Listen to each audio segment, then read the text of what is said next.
Okay, good morning. Well, it's my morning. It may not be morning for you, but welcome to Phoenix Over 40. I'm Noi, rhymes with joy, and I welcome you to the third of our four-part series in moving from chaos to curiosity. As people are still coming into the group, I encourage you, let me know where you're from. I always love to see where my beautiful Phoenixes are coming from. I am coming to you from beautiful Hawaii. Yes, that's how you're supposed to say it. Beautiful Hawaii, where I was born and raised here. And that's why Noi is a shortened version of Kanoi Lenio Ko'olau. So you're welcome. Just call me Noi.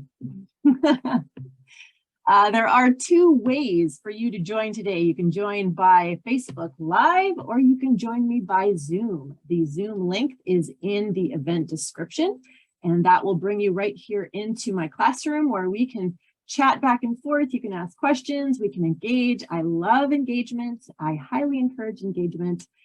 So definitely drop your likes and your questions and your keywords as I go through so that I can see and feel your energy and give you that energy back. Energy exchange is a big thing. And if you are joining us by Facebook Live, let me make sure that it's all up and running. I always like to keep it here on my little phone so I make sure that I can see myself. That's good. Can I hear myself? Yes, I can hear myself. So if you are joining me from Facebook Live, there is a 20-second delay, but feel free to react and give me your thumbs up and likes as I will see them pop up on the screen. And again, interaction really helps with energy levels. It also doesn't hurt the algorithm. You hear that word thrown around a lot on Facebook. So I definitely encourage you to interact with me. All right, today we have an amazing topic. Okay, this one is really, really special to my heart because it is so important. It is mental mastery. Not easy whatsoever, but this is one of the core pillars of the Phoenix Over 40 transformation program because it is super important to focus on the effect that our brain and our thoughts have on our external world. I'm going to share my screen here just so I can share a few slides, help keep me on task here. So of course, we're going into mastering mental chaos. Remember, this is the moving from curiosity or from chaos to curiosity series. Why curiosity? Because curiosity defeats chaos. And I'll explain how that works here in a little bit, but this is a part of the full series that creates the backbone for the Phoenix Over 40 transformation program, which I'll be going into a little more detail. Again, the parts of the program include creating a compelling vision, building up a strategic plan, and providing support and accountability. These are the things that you need to be successful. This is the blueprint for your bravest self. If you don't have any of these pieces of the puzzle will collapse like a big old Jenga board. So this part that we're talking about, mastering mental chaos, is actually part of our bonfire blueprint, so our strategic plan. In that plan, we have three focuses. We have body optimization, mind mastery, and spiritual centering. We have to treat our whole lives as a system, right? I worked for years and years and years helping to develop systems to be more efficient and quicker and just be more high producing and have the better results. And so now I'm just applying this to our lives. It's the same type of concepts, treating the whole life as a system. Last week, we went into body optimization. If you were not able to join us on that live and you would like the replay, go ahead and comment replay so that I can see that, and I will make sure to send you a link or tag you in that post so that you can find it easily. It will pop up into your Facebook notifications area. So let me know that you need that replay. And there's also the replay in there about the blueprint for Your Bravest Self. If you would like some more information about why each of these pieces are important, I encourage you to check out that first video, The Blueprint for Your Bravest Self. Okay, mind mastery, guys. This is a fun one. And mind mastery is the process of identifying and refocusing the belief systems and subconscious programs that are preventing you from igniting joy, embracing change, and living the life of your dreams. And whenever we have to really look at the fact that 95% of our daily, day-to-day activities are run on subconscious programs. This is the way that our body helps to save space for the things that are really important that we can bring into our frontal lobe. But 95% of what we're doing from day to day is subconscious habits. And those habits are stored in the midbrain. Now, I'm a giant geek when it comes to brain science. Is anybody else here a giant geek when it comes to brain science? I love learning about the brain and how it works. And it was in my experimenting and diving into brain principles and understanding the mechanics that I was able to really, I think, demystify the brain. It's not as complicated as a lot of people think. It is not impossible to change. And that is the thing that is most exciting to me. Your brain is like any other organ or muscle in your body. It can change, it can grow. There are areas of your brain that continue to grow your entire life, while other areas actually begin to stagnate. And so learning about how the brain works is something that has been a big passion of mine, and especially finding how chaos shows up in our brain. So this is part of our mental mastery methods. This methodology is implemented as strategies in our 90-day program. And I'm going to kind of break down what we focus on and how those strategies help to unlock areas of your brain and get you on the right path to becoming your bravest self. Okay, so the first question, how does chaos show up in our mind? And I think this isn't as obvious as people think. Some of the more obvious things that might be indicators of chaos might be, obviously anger or fear. Anytime those things pop up, we know intuitively that this isn't good.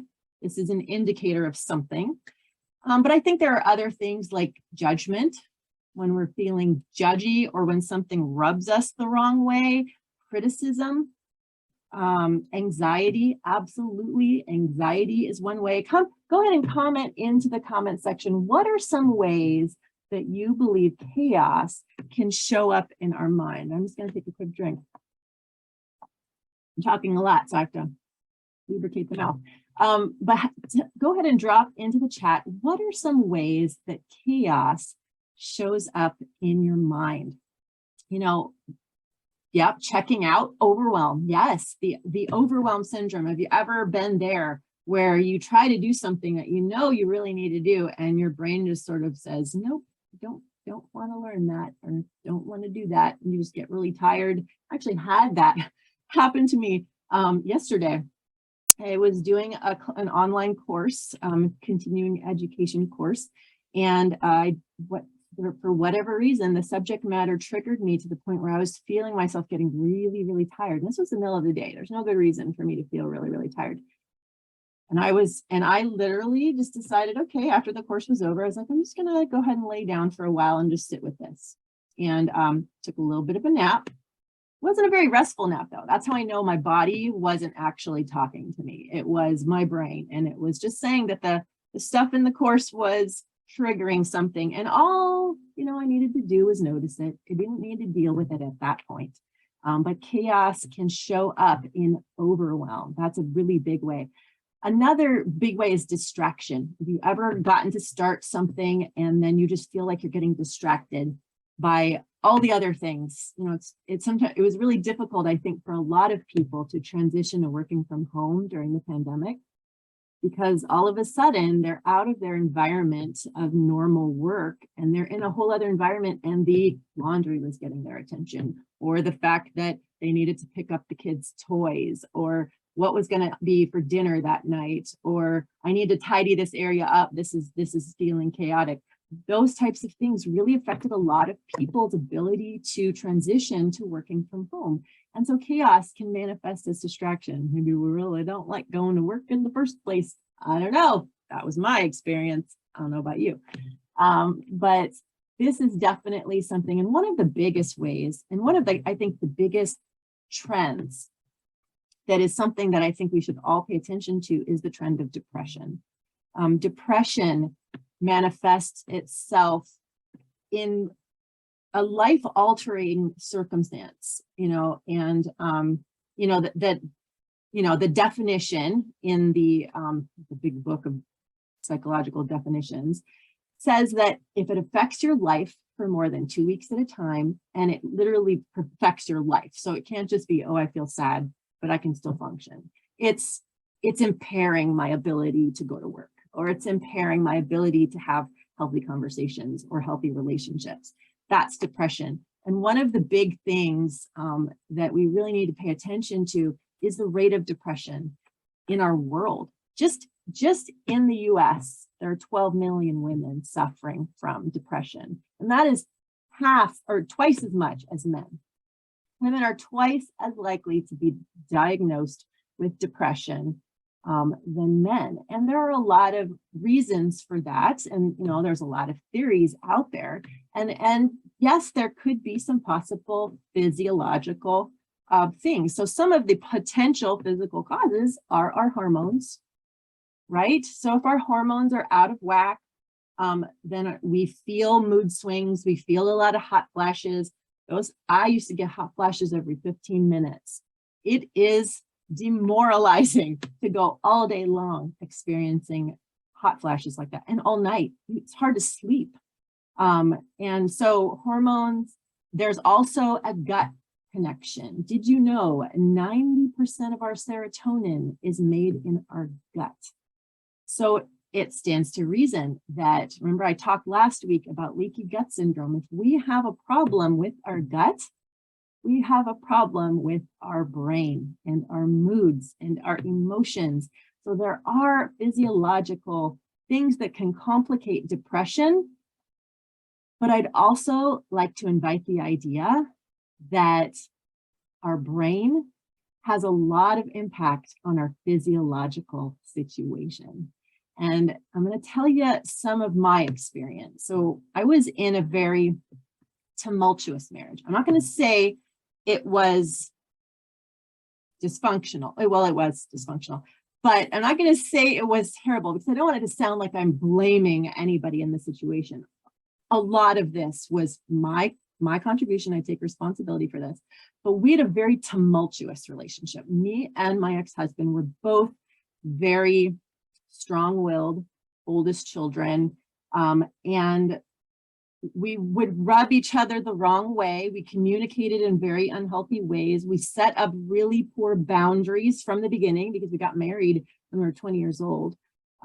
So there was a lot of just tumultuous energy, and that created a lot of stress in my body. I'd already been dealing with a lot of stress from being raised in a tumultuous environment at home. Again, not blaming anybody, but my father had a very erratic temper.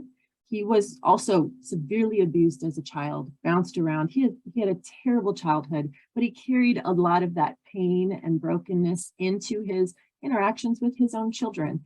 And thankfully, he's a much calmer and amazing man, and I've been able to rekindle that relationship with him. But growing up in an environment of chaos that you never knew when the tide was going to change created PTSD in me. So it already hyperstimulated my nervous system. PTSD is when your nervous system, your sympathetic and parasympathetic nervous systems are hyperstimulated. So it gets, most people's baseline might be calm here. And then when they're under stress, stress is like this. Well, my baseline was already up here. So any ounce of stress in addition to that would just I would go a little haywire. My brain couldn't work right. And so bringing that into, of course, a marriage with somebody who's also extremely anxious and had his own issues and belief systems really ended up creating so much stress in my body that it manifested as physical illnesses. I had high blood pressure. I had pain, just indiscriminate pain in areas of my body. And that pain would actually move. That's why it was weird. And that's why it kind of clued me in that this may be something more than physical. But pain in different areas of my body at different times. I had Barrett's esophagus, which is a precancerous condition of your esophagus when the acid is so much that it's literally changing the chemical makeup and turning it into cancer. And so I had Barrett's esophagus growing in my esophagus. And after I was able to deal with the stress and the chaos in my mind, all of those things went away. Every one of them, not on any medication, not anti-anxiety medication, not a hypertension medication, nothing, because stress was creating physiological problems. And so that is why I invite the idea that a lot of our physical problems can be linked to psychological or mental, emotional sources, chaos in our mind.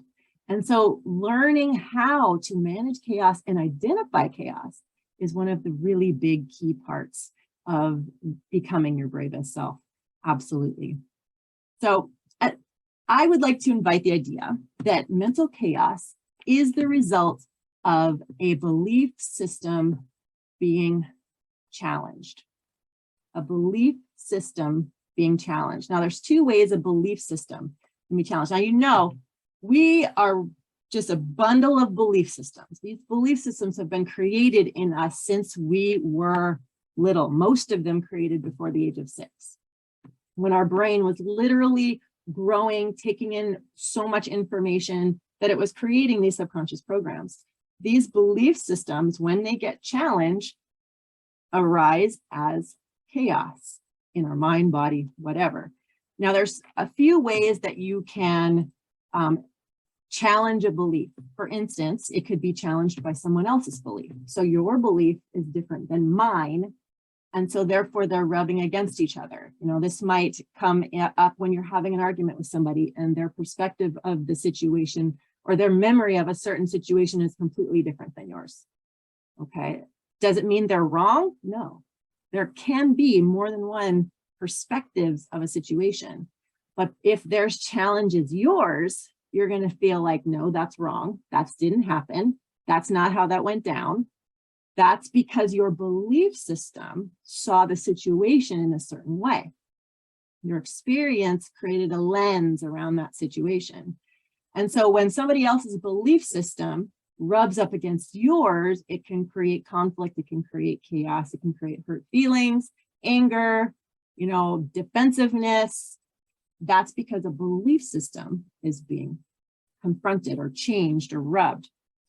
Or it could be challenged by our own subconscious beliefs. So for instance, I really want to, give up gluten. It was one of the first things that I did when I decided I really needed to fix my gut health. Some of that for my serotonin levels. I really needed to fix my gut health, and considering 2/3 of the population is actually sensitive to gluten and doesn't even realize it, I was like, okay, well, let's give up gluten. Let's see how this works.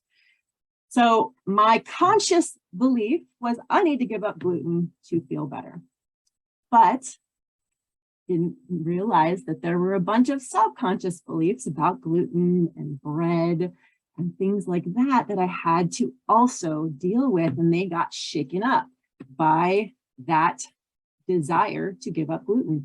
For instance, the smell of fresh baked bread brings up a lot of happy memories in me. There were family gatherings where fresh baked bread was present. And so those sensory things created bread equals happiness. There's a belief system there that if I'm not able to eat bread, then I'm going to miss out or I'm going to be unhappy. There's also there was sort of this sort of judgment part in me, and well, gluten-free people are weird. They're weird hippies, and I don't, what the hell? And so that whole subconscious belief that I don't want to be weird.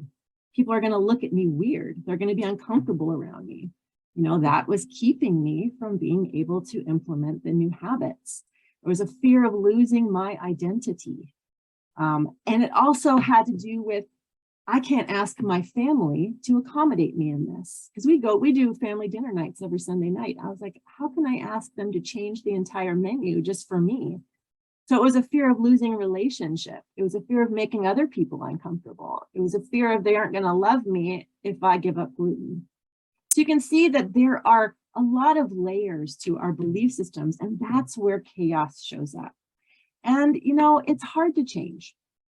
It's hard to implement any kind of change in our life, because if we don't deal with these other little subconscious things, then we can get deflated and we can get discouraged.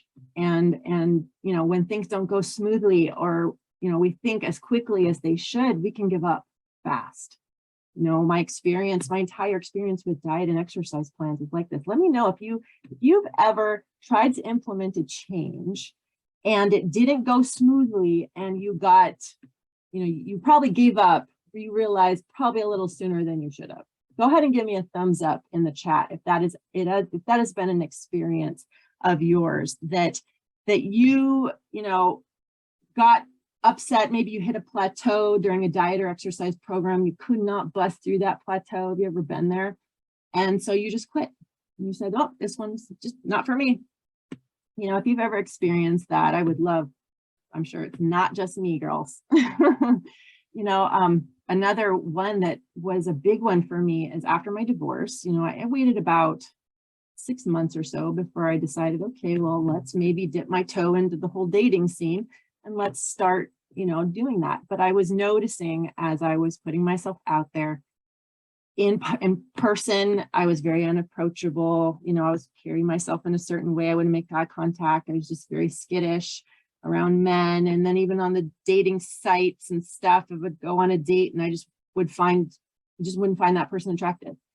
And this happened so much that I realized, obviously, I am not ready yet. So I went ahead and shut that down. But it's important to recognize that these are things that are inside you, but they are not things that you can't learn to deal with. It's just that it's so much easier to look away. It's so much easier not to deal with it. It feels more comfortable to ignore it, or just dismiss it, or give excuses for it. It's easier to ignore chaos than to get curious about it. And that's why curiosity is the way to deal with chaos. There are literally booby traps in our brain that make us resistant to change. There is a little guy sitting in there. His name is Mr. Amygdala, and he is the entrance to your limbic system. Your limbic system is responsible for your autonomic nervous system, your fight or flight response, the sympathetic nervous system. He is the gatekeeper for you being willing to, react in any situation. If he feels threatened in any way, he's going to shut down like a steel trap. That Mr. Amygdala, he's a booby trap.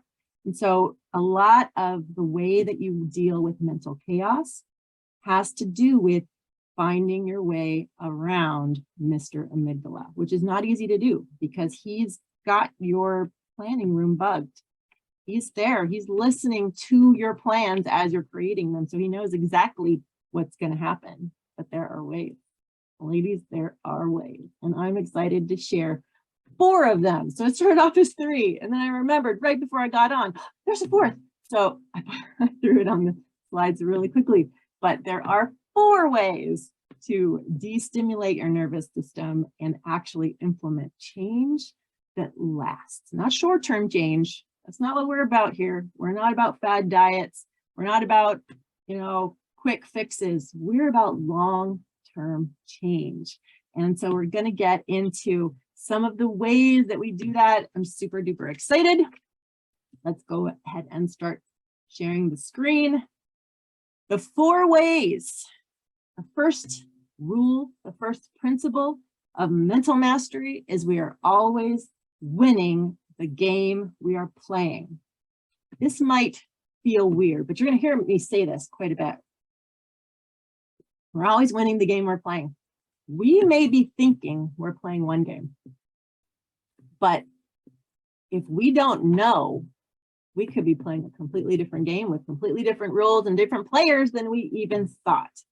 That is what it means about we are always winning the game we're playing. If you've noticed that you try a diet and you hit a plateau within like a week or two, and you just cannot seem to bust through it, even with consistency, it could be your brain actually believes something that is holding on to that weight. That is a true fact. Our brain can affect our ability to metabolize our food, our ability to make our muscles work, our ability to put pain throughout our body.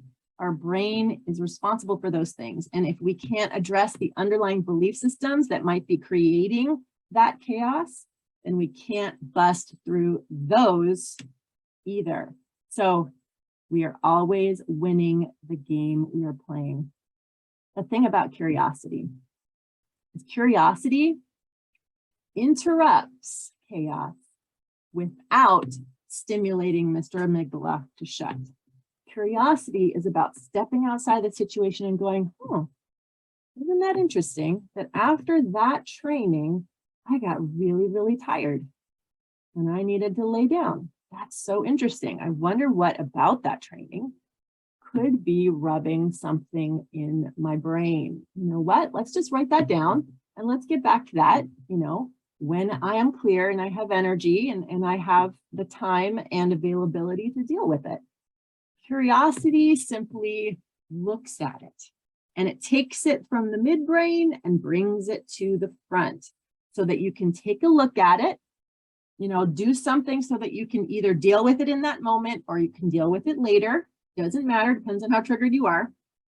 And that's the goal of curiosity. We're moving from a supremely chaotic, easily triggered person that can't even have a conversation with her husband without it throwing up all over her face into somebody that can regulate their emotions, calmly step back, get curious about the way whatever he said just hit, be like, I don't feel like I can deal with that now, but maybe we can come back to it later.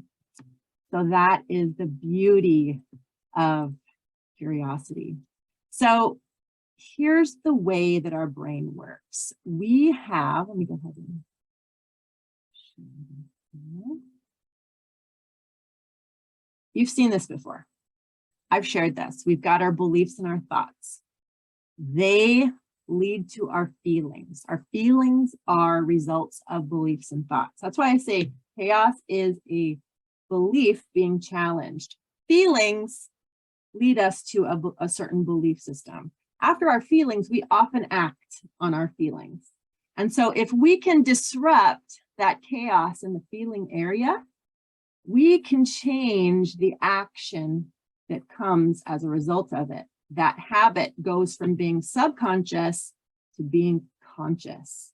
And that is what it means that's how we turn it from chaos to curiosity. Now, instead of a circle, I'd like to invite the idea of a tree. Our belief systems create the really big, thick trunk that's been growing over long periods of time. If you ever sliced a tree through the trunk, you'll see rings. That tells how old the tree is. And each of those rings, it indicates, a lot of growth that has gone on to protect that belief system. As we get older, and this is why I like to specifically work with women in their middle ages, as we get older, those rings are really well guarded. We have been playing on these beliefs for our whole life, and we have developed major attachment disorders around those belief systems because they are ingrained many of them since we were little kids. So those beliefs are really thick and really well rooted. And then each of these little branches, these are your thoughts. belief systems have many thoughts associated with them. You know, and then from there, there's a smaller branch, and those are your feelings. There's many feelings that come from one thought. This is not a simple connect the dots thing. There are many feelings that are actually attached to a single thought. So learning how to identify when a chaotic feeling is coming and tracing it to the thought can be trickier than you think. And then each of these leaves are habits. There are multiple habits for every feeling. You'll notice a trigger will actually trigger multiple different things, automatic programs that you just do, you know? And so invite this idea of a tree, and also invite the idea that our belief systems can actually, the same belief system can affect multiple areas of our life. Remember I said, these are thoughts. These thoughts are also areas of our life. So for instance, I like to use one that's very common, is the scarcity complex. You hear that word thrown around a lot. The belief that there just isn't enough. Isn't enough what? Well, isn't enough food? Isn't enough money? Isn't enough love? Enter any of those things in there. If you have a belief that there's anything that is scarce, that there's anything that is finite in your life, you will notice that that belief actually transcends a lot of different areas of your life. So you'd start with the idea that the belief system, there isn't enough. And the problem is that belief system is connected to your identity. The identity is the ground in which all of these roots are growing. Okay, so this belief system, you're actually not one tree, you're an orchard of trees. All of your belief systems are in the same ground, and that ground is your identity. And your identity was created by all of the experiences, by all of the different ways that you think about yourself from when you were a little kid. All these roots are pieces of your identity. And so if you want long-term change, you don't have to just deal with the belief system. You have to change the quality of your identity. That's how long-term change happens. So for instance, let's take food. You know, there isn't enough food. You know, the way this worked in me was I always had this automatic habit of always cleaning off my plate. I could never let any food be left on my plate. This was a thought. I can't waste food because there's not enough food in this world. And actually, it probably goes back to my mom saying, well, there are so many starving children in India, in Ethiopia that would love to have that meal right now. I think every mom everywhere in the world has told her child some version of that. But the idea that I can't waste food, food is valuable. And therefore, I wouldn't just finish my plate. I would finish my kids' plate when they wouldn't. Has anybody else done that? If you've ever done that, or you finished the kids' plate too, please give me a thumbs up so I know I'm not alone out there, because holy smokes, it got to a bad place on that one. But food is scarce. I can't waste food. There's anxiety that I feel when I literally still see food on my plate or food on the plate of my children. Anxiety wells up inside of me. It's actually in my chest. It's not even in my stomach. So my stomach's probably full, to be honest. It's anxiety in my chest that I notice. That anxiety that, oh my gosh, I can't not eat that food. And so I compulsively eat all of the food, regardless of whether I'm hungry or not. And I often end up feeling really gross and really bloated. But you'll also notice that there isn't enough transcended into other areas of my life. There isn't enough men. There isn't enough love. You know, there isn't enough love. There isn't enough good guys out there to date. So why even put myself out there? You know, I'm never going to find what I had before. You know, there isn't enough love. If he couldn't love me, nobody could love me. You know, there isn't enough money.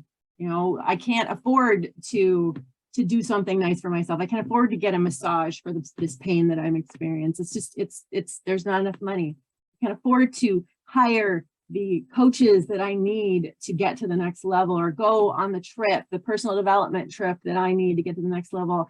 That fear of there just isn't enough, or maybe, you know, the worst part is this identity of this isn't enough is actually I'm not enough. The truth is, an identity is what you believe about yourself. I'm not enough.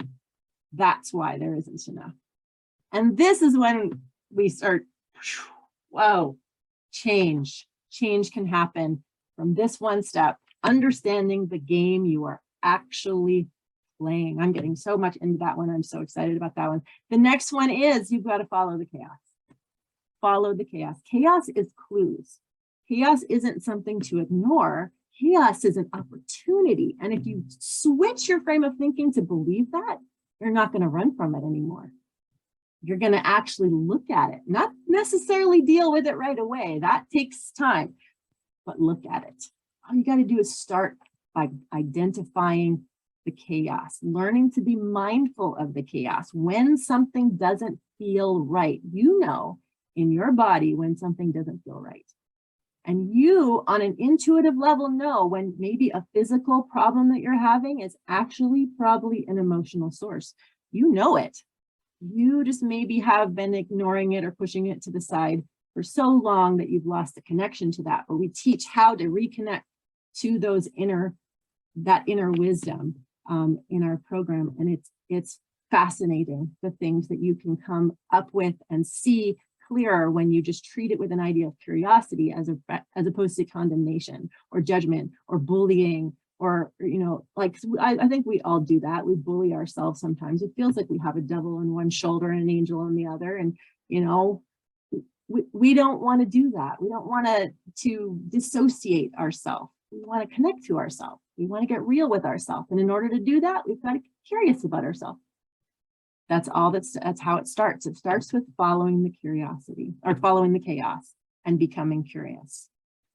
And then a really big principle is that small hinges swing big doors. This is actually something that is reinforced in the coaching program where I got my certification. My mentors say this a lot, and it's true. Small steps over time are what create long-term change, because those small steps allow you to deal with the identity that's under the ground, the identity issues, and the true roots to a lot of subconscious programs. So it's important that we not rush into things so quickly. Have you ever decided, oh, you know what, I'm going to just start this exercise program. I'm going to join the Jillian Michaels, exercise program. I'm going to do this every day for the next 30 days. After day 1 or 2, if you didn't ease into that, you aren't going to continue. It hurts. Our brain is no different. It has mechanisms to prevent you from too much change too soon. Your diet might work. Your new diet might work for a good week, maybe 2. Most people plateau at 2 and then end up quitting because they went too hard, too fast, and didn't deal with all of the things that were probably keeping them from implementing it in the first place. So small steps. And this is actually where having somebody outside of yourself is really beneficial. Because like I said, Mr. Amygdala has your planning room bugged. Yep, he's listening to your plans. And when you try to implement them, he's like, oh, really? We're gonna do that? Oh yeah. Well, let's see how you do with this instead.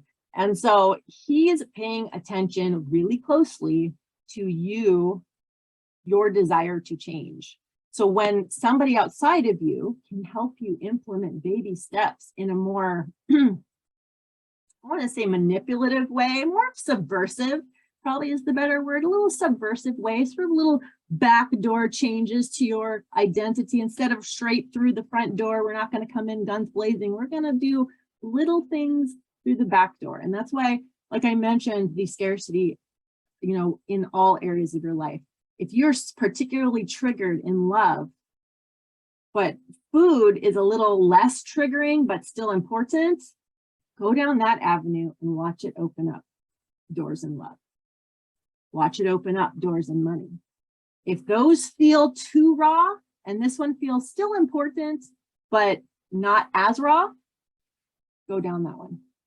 Because that's the one that's going to change the identity, if you're doing it right, of all of the others. And that's the beautiful thing about how small hinges swing big doors. Okay, this last one. This came literally 5 minutes before I got on, but this is an important one. Create an environment of inevitable success. it is not easy to push a boulder up a hill. If we are coming back to a situation that is chaotic, that we can't control that chaos on the outside, then we will constantly be fighting for our life on the inside. And that's, you can't heal in a state of stress. So creating an environment of inevitable success means coming up with things in your environment that will help you move forward. So one of the examples, one of the things that we do at the beginning of our 90-day programs is we create anchors. Anchors are little physical objects in your environment that remind you of your goal. I'm going to show you some of mine. So my daughter, at one time, she was doing this weird thing on Instagram where she said, text me and I will tell you what famous person you remind me of. So I said, ooh, sweet. So I played her little game and she said, you remind me of Wonder Woman, Mom. And she said specifically the Gal Gadot one because she's prettier. Like, oh, I want to look like Gal Gadot. But she said, you remind me of Wonder Woman because you're so strong and you're independent. And so when I decided that I was going to change my career, which is probably the biggest triggering belief system I had to deal with this entire time, I put this up so that I could look at it and be reminded of what my daughter said about being Wonder Woman. And then I have a little picture of me. Yeah, I found it in my mom's wallet. Isn't it adorable? Yeah, big old buck teeth and braces for 5 years. She is who I'm fighting for. This little girl that didn't feel like she was enough at this age is who I'm fighting for. And so the changes to my identity are going to heal and reconnect to my little baby girl inside me. And so those are just some examples of creating your environment of success. I have them here on my desk where I'm going to look at them as I'm creating content, as I'm helping other women find their freedom. And that is inspiring me with the energy to push through resistance, get curious about it, don't just ignore it, but push through it and deal with it and keep moving forward. So that is one of the many examples that we use in our system, in our program. And every week you have new examples of how you can set your environment for inevitable success so that it doesn't feel like these changes are hard. It actually feels like the changes are pulling you toward them instead of pushing a boulder up a hill. You're actually being pulled toward your new self. And that is the point of creating an environment outside of your brain of inevitable success.